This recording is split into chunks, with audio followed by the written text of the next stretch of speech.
Hello, beautiful soul. We're going to talk about intuition through movement. I am Emily Jarrett Hughes, a Spring Forest Qigong certified healer and trainer. And this is the third part of a series exploring how the 4 pillars of Spring Forest Qigong practice are all there to support us in developing our intuition. So the 4 pillars are sound, breath, movement, and mind, visualization.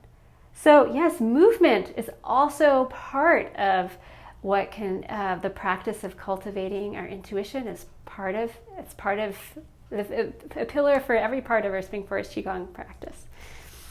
And so they were going to remember now the intuition, our Tian Mu, is not just like a little one spot in the top of our at our third eye position. It's a whole system of the body, and it is there to help us receive and send information. So we're going to talk about the hand today and some micro movements about it.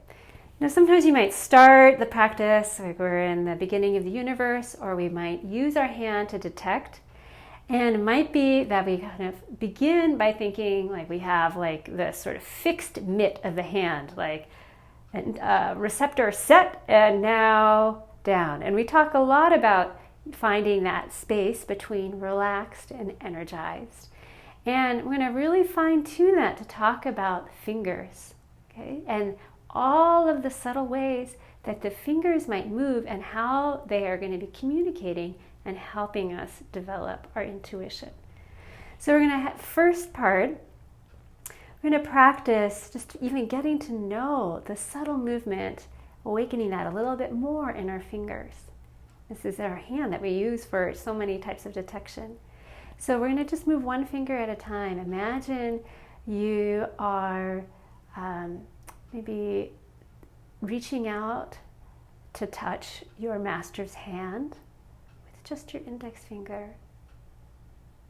Or if that feels too unattainable, to touch a wonderful bunny or anything lovely to touch.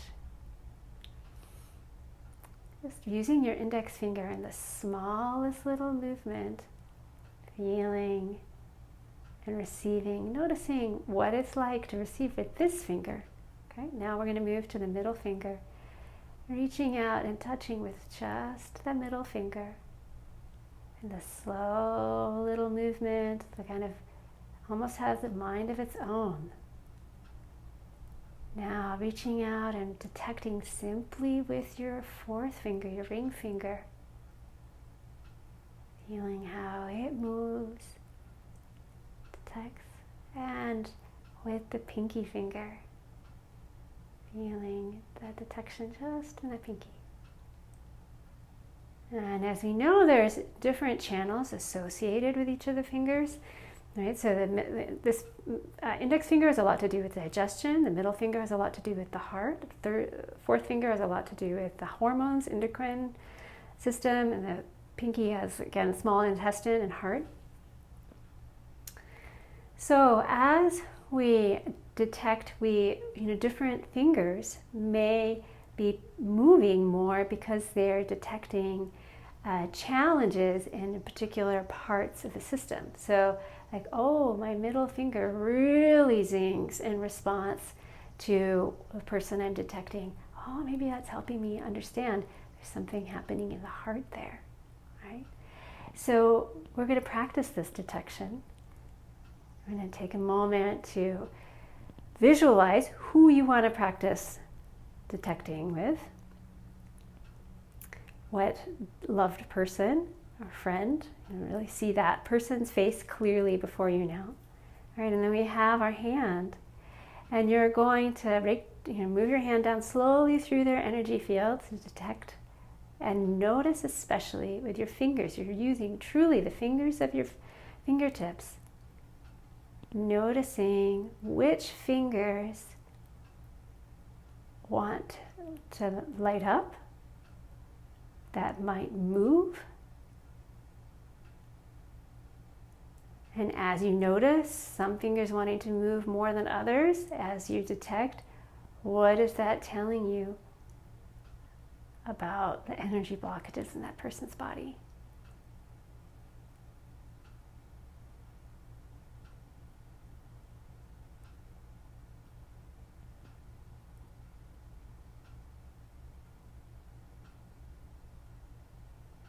All right, good practice. Yeah, keep practicing with us. So we've activated also an attention to the subtle little movement, the little flows. That's really part of the chi is really flowing when we are not, the movements that are kind of driven by the movement of chi and not by our physical will. We can also visualize or send that feeling of movement. So the same person you just detected with, you can practice imagining, visualizing that you're sending, for example, movement, subtle movement like this to their spine. You might even move your own spine just in the same subtle ways, like very micro dolphin. And you're sending that movement to their spine.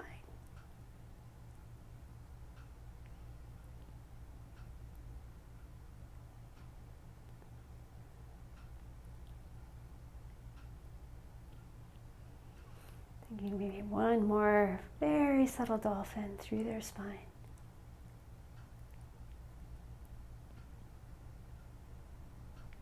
Good, just coming back to yourself. Yeah, so I hope that helps expand your toolbox for ways you can imagine that you are sending chi and helping others through your intuition. All right, let's just rub our hands together, massage the face, make sure we stay nice and grounded. Thank you so much for joining me for this little practice, little lesson on developing your intuition. I look forward to seeing you next month for the final installment. And in the meantime, I send you my love and wish you a beautiful day. Bye for now.